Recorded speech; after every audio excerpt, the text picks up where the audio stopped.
Hey guys, I'm back for the next lecture. Yeah, I'm wearing the same thing because I'm knocking out these lectures on a Saturday, so I'll post them one day at a time. Okay. All right. So we were talking about the executive departments or the cabinet departments. Okay. All of these are called secretary except for the attorney general. Okay. Um, it's just a different post. It's this is like a law enforcement type judicial, the judicial department. So it's just a different role than most. Okay. All right. Other offices represented on the cabinet or in the White House. Okay. So there's a lot of people that help the president. This has grown over the years. So the chief of staff is probably the person that spends the most time with the president. They are oftentimes the closest advisor the president has. This is the right-hand person, okay? National Security Advisor represents the National Security Council, okay?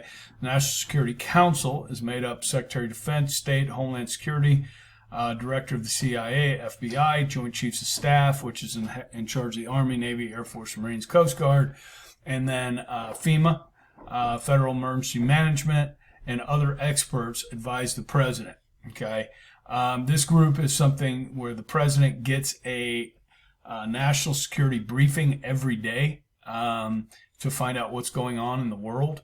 So if China's moving an aircraft carrier into the South China Sea, the president is made aware. Okay, if there's a threat against the United States somewhere, the president is made aware, and so forth through these National Security Council briefings. Okay.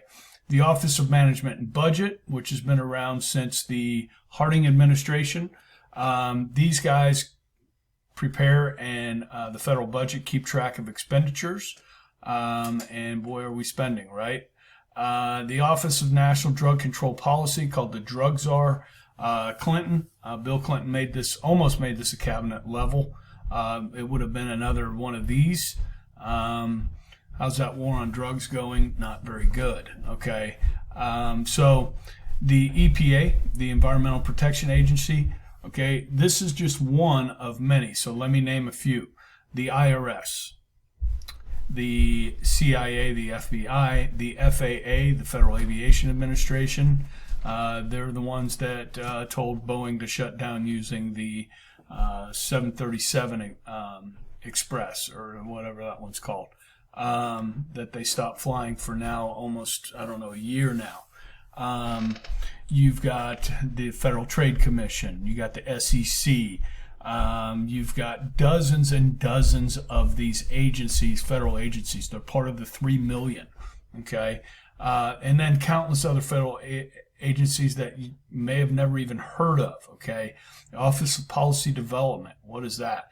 National Space Council, Office of U.S. Trade, National Critical Material Councils, the Office of Science and Technology. Talk about NASA. There's one called the Import and Export Bank. Just guys, dozens and dozens of these. It's the massive bureaucracy known as the executive branch, okay? So when we look at the executive branch, let's look at some of the powers that the president actually has. Obviously, when we talk about his chief executive, the executive power to enforce, administer, and carry out all federal law, okay?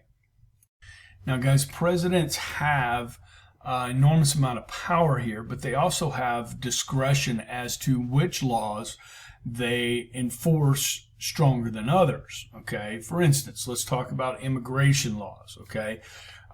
President Obama, most people feel that he didn't really enforce immigration laws very strictly. I think there's more language. If you look at the first 3 years of the Trump presidency versus some of the Obama years, Obama deported more people from the United States than Trump has. You wouldn't know that by watching the news, but it's the truth. You can look it up. So let's talk about drug policy, marijuana laws. Marijuana is a federally banned substance, okay? But states, many of them now, have decided to violate federal law by decriminalizing marijuana in their states. Okay, this is an example of prosecutorial discretion. Both the Obama administration and now the Trump administration have chosen not to enforce that federal law in those states. Okay, they could, right? They could send in the FBI, they could send in the Food and Drug Administration, they could send in the ATF, the U.S. Marshals, and shut down every pot shop in the country, like they tried to do with Prohibition, right? So that's really at the discretion of the president how much they enforce the law or not. Okay, that could be gun laws, it could be a lot of different things. Okay, so they have to enforce, but he and the departments can decide with how much enthusiasm to enforce them. Another factor here, guys, is if you go back to something like Obamacare, okay, this was run by the Secretary of Health and Human Services. Obamacare was.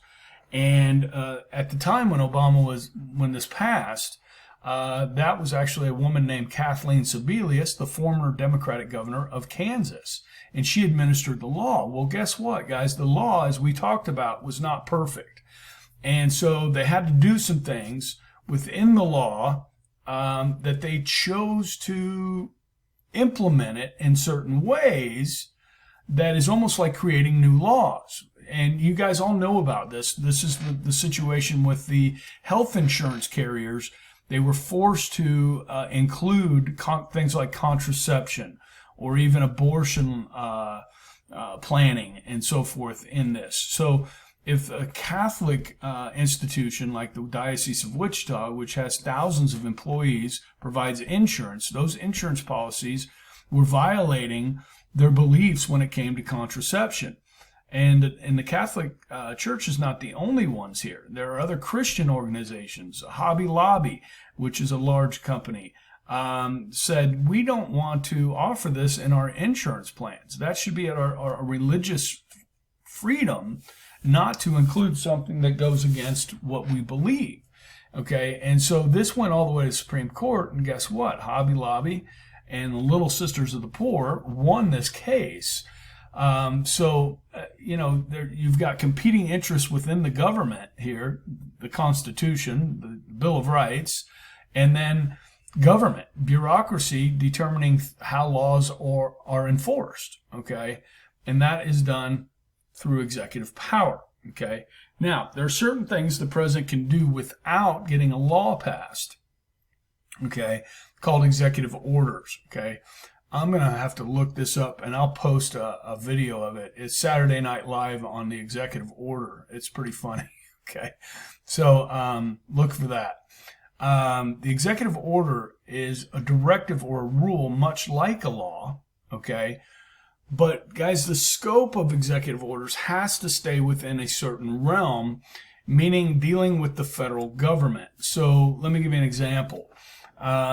When Bill Clinton was elected president, he put a moratorium or a stoppage on all logging in national forests. You could not cut down any trees in the national forest, okay? And you guys know there's forest fires, right? So if there's no logging and there's a forest fire that starts, these things just go and go and go until the weather changes or they're able to put it out.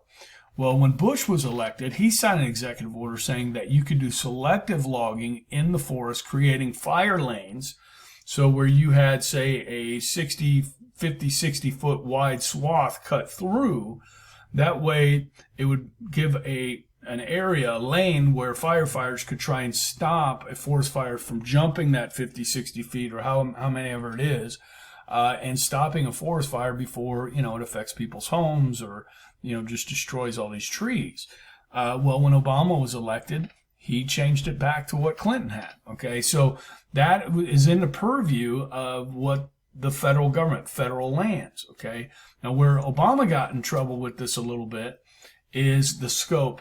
So what he wanted to do was, with immigration, he wanted to give people basically amnesty, or he wanted to give them legal rights, not make them citizens, but make them residents. And it was something like 5 million people that were here illegal. He wanted to do that, to give them all green cards and so forth. And, he tried to do this, and then he was sued, and the federal court said, President Obama, this is outside your purview, because this affects states, because these immigrants live within states, and that's going to affect them. Okay, so you just can't do that. And so there's a debate over how much power the president actually has here with these executive orders. Okay, the next power that you guys already know about is appointment. Judges, ambassadors, cabinet members, heads of these federal agencies. Okay, now some of the federal agencies are manned by just career public servants. Okay, so they're experts in those areas. They're not really political appointments.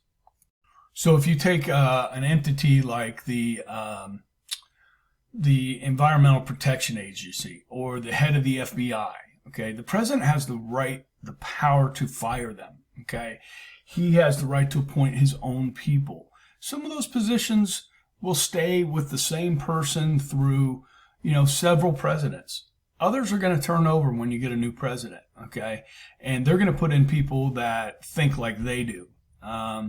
And, sometimes the employees in these agencies don't really like that. Okay. So, President Trump's had all kinds of problems with the FBI and the CIA, which he refers to as the deep state. Okay.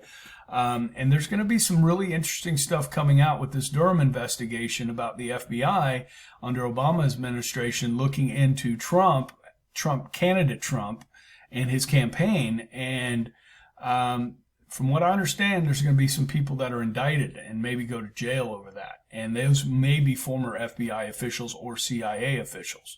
Okay, so keep an eye on that. That'll be coming out, I don't know, sometime this summer, I think. But these people obviously have to be approved by the Senate. You guys know that. The Senate's advise and consent authority. Okay, diplomatic powers. We've talked about this. Treaties, okay, which is an official binding agreement with another country, must be approved by a Senate, 2/3 majority here. Now, if the president wants to do something with another country, he doesn't necessarily have to have a treaty signed. Okay, he can do what's called an executive agreement. Okay, this is an agreement between the president and a head of another country. This agreement is only binding while they are both in power. So let me give you an example of this, okay? So I think most of you heard of the Iran deal that Obama did with Iran, okay? We're trying to get them to stop building, a nuclear weapon, all right? And so President Obama made an agreement with the president of Iran. If they would have tried to do a treaty with that, there was no way you were going to get 2/3 of the Senate to agree with that. In fact, you weren't going to get a lot of Democrats to go along with that deal that that President Obama signed with Iran. Okay, and President Trump came when he was running. He said that would be one of the first things he does is tears up that agreement, because it's only binding if our president agrees and their president agrees. If that makes sense. Now this can be used in not so major ways. Give you an example. When Clinton was president, the Mexican peso was in trouble. The value of the peso was dropping rapidly, and their economy was really struggling. President Clinton made an agreement with Mexico to loan them. I think it was $20 billion at the time, and to kind of help stabilize the Mexican economy. And on the agreement that Mexico would pay us back, and they did.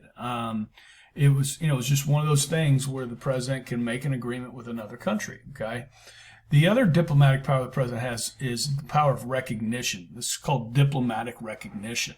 All right, whether we choose to recognize a country officially or not. Now, if you take a country like North Korea. The United States, up until, Clinton and Trump, the Korean War ended in 1953. None of our presidents up to that point really officially recognized the Kims as the legitimate leader of those countries because they came to power through force. We don't recognize you. I'll give you another example of diplomatic recognition. When I talked about in history class about the Arab Spring in Egypt, okay, when Mubarak, who was our guy, was overthrown by the people, okay? And if you remember this, I talked about the Muslim Brotherhood came to power, and they duly elected, they had an election, and the Muslim Brotherhood took power. Well, many people felt like this group was a terrorist organization, including the head of the Egyptian army, who, after a few months of Muslim Brotherhood rule, decided to overthrow that democratically elected government and get rid of these more radical Muslims that were running Egypt. Well, because the army leader overthrew the government by force in what's called a coup, or a coup d'etat, under U.S. law, the president could not recognize this new Egyptian government. Okay, not until they held new elections could we do that. Okay, so that's the power of diplomatic recognition. If we don't recognize your country, like Cuba, as a legitimate leader, the Castros, you don't get to trade with us. And if you don't get to trade from the United States, you're losing out because we buy other people's stuff, right? With China, guys, every year up until Bill Clinton, we would vote on whether to recognize the Chinese government as legitimate based on how they were treating their people, their human rights abuses. So we could hold that over China's head and say, look, if you don't behave towards your people, we're not going to give you the most favored trade status that you sorely want. So we could hold that over their head each year and vote on it. When Clinton was in office, he made most favored trade status with China permanent. And if you look at the growth of Chinese economy since the 1990s, guys, we basically built their economy by buying all their stuff, by sending our corporations over there, building it over there. They're creating all these jobs, all this wealth, and we're funding it. Okay, so it's kind of an interesting dynamic to look at. And this is obviously where, Trump started doing some tariffs with China and trying to get them to buy more of our stuff because our trade deficit with them, we buy $500 billion more stuff from them than they buy from us. So the president's trying to get them to buy more American goods, especially our food, help our farmers out, and so forth, okay? Other executive powers, okay? Commander-in-Chief, we talked about this, right? Joint Chiefs of Staff is the head of all military branches, but the president is in charge of him and the branches. The chairman of the Joint Chiefs is his top military advisor, okay? And then I talked about this on the last lecture about how the president can use the armed forces anywhere he wanted for whatever reason for 60 days. And without congressional approval after 60 days, he's got 30 days to bring him home, okay? That's the War Powers Act of 1973. That's right after the Vietnam War, okay? And Congress said we can't do that anymore, okay? All right, although we have. Now Congress approved Iraq and Afghanistan, so at least you had Congress acting in some role there when we know in reality only Congress can declare war, okay? All right, legislative powers also have talked about this. So the president has the power to recommend legislation. Only members of Congress can sponsor legislation or introduce it. State of the Union, political pressure, monetary pressure, that sort of thing, the president can use. Okay, so like you talk about sanctuary cities that don't enforce federal immigration laws, or at least tell federal immigration that they have captured somebody that's committed a crime in their community. These communities are not telling the federal government that they've got somebody. So the president can hold money over their heads. Say, okay, well, we're not going to send you federal funds, grants. You remember grants, crack, revenue sharing, block, categorical, all this stuff. We're not going to give you money unless you help us with this. Okay. As far as vetoing legislation, there's a chart in the book about the number of vetoes presidents do. How powerful the president is when it comes to legislative depends on his parties in Congress. Obviously, the Republicans control the Senate, but not the House. So it's hard to get things through both houses, bipartisan supportive bills, things that everybody agrees on. They did get $2.2 trillion through a couple weeks ago. Were there some fights over that? Yes. People were trying to put stuff in there, extra stuff. And there were, squabbles over all sorts of things, okay? Obviously, the popularity of the president, public support for or against a bill will play a role in how powerful these powers are for the president legislatively. Judicially, the president has 4 of these here, okay? And these are pretty interesting. Now, these deal with federal cases, okay? So the president can grant reprieves to federal inmates, okay?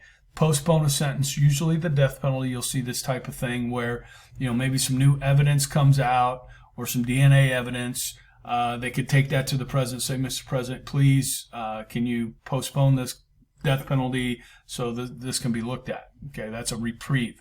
A commute means reduce a sentence. Okay, you can reduce it to nothing, but you still have that conviction on your record. So if federal drug charges, President Obama, in his last year of his presidency, commuted, I think it was over 1,000 people's sentences. And some of it, I think some of you would agree with. I mean, people being put in jail for 40 years for a drug charge, this sort of thing. That may seem a little heavy-handed. And so, and if you look at our justice system when it comes to minorities, African Americans especially, some of these sentences that are handed down, you kind of start to look at that and you're like, I don't know, this doesn't seem right.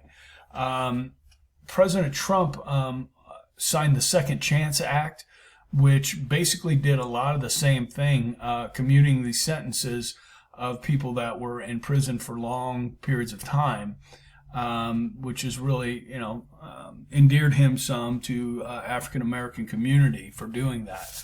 Now, that's on federal crimes, guys. So states have to look at this themselves for state crimes because most people are in jail charged by the state. Okay, so if you're for some criminal justice reform, it needs to be looked at the state level as well. A pardon, which is the best thing ever for a criminal, is legal forgiveness of a crime, and it can expunge your record. Okay, President Trump, I think I told you guys. I think he commuted. I don't know if he pardoned. He may have pardoned Rod Blagojevich, the governor of Illinois, that tried to sell that Senate seat for money and went to jail.